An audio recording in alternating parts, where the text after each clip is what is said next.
Hello everyone, आज हम पढ़ेंगे aphorism 8 of Organon of medicine. Removal of symptoms is the removal of disease. और ये बेस्ड है टोटलिटी ऑफ सिम्टम्स पे। अगर हम एक इंडिविजुअल से सारे सिम्टम्स रिमूव कर देते हैं, अगर एक पर्सन डिजीज़ स्टेट में है, और वो डिजीज़ स्टेट में क्यों होता है, क्योंकि उसकी बॉडी जो है वो अबनॉर्मल सिम्टम्स प्रोड्यूस कर रही होती है, ठीक है।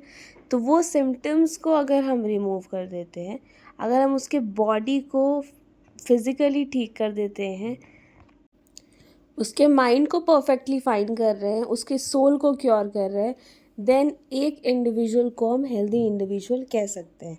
हेल्थ की डेफिनेशन ही यही है कि आप फिज़िकली, मेंटली, हर तरह से, हर एस्पेक्ट्स में एक पर्सन को वापस से सही करें, उसकी जो हेल्दी स्टेट है वो वापस से नॉर्मल हो जाए।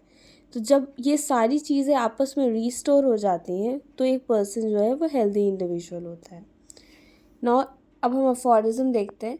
It is not conceivable nor it can be proved by any experience in the world that after removal of all the symptoms of the disease and of entire collection of the perceptible phenomena, there should or could remain anything else besides health. अब इसमें कह रहे हैं कि चाहे कोई भी proof ले लो, कुछ भी कर लो, एकदम इस वर्ल्ड में किसी भी तरह से इस चीज़ को प्रूफ करना ही होगा, करा ही जा सकता है कि removal of all the symptoms, अगर हमने सारे सिम्टम्स को रिमूव कर दिया है एक डिजीज़ इंडिविजुअल से, और सारे फिनोमिनन, सारी प्रॉब्लम्स को हटा दिया है, एक परमानेंट रिस्टोरेशन ऑफ हेल्थ कर दी है, एक क्योर स्टेट में आ गए हैं, तो एक हेल्दी स्टेट के अलावा कुछ नहीं मिलेगा हमें। अगर हमारे सारे सिम्टम्स रिमूव हो चुके हैं तो एक डिजीज़ स्टेट है ही नहीं। अब हमारे पास एक हेल्दी इंडिविजुअल के अलावा कुछ नहीं है। Or that the morbid alteration in the interior could remain uneradicated. इसका मतलब ये है कि it is not possible for a deep disease related change within a person's body or vital force to persist after all the outward symptoms have been completely removed.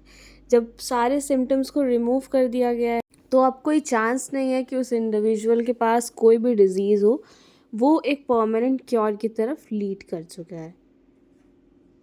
Thank you so much. Keep studying.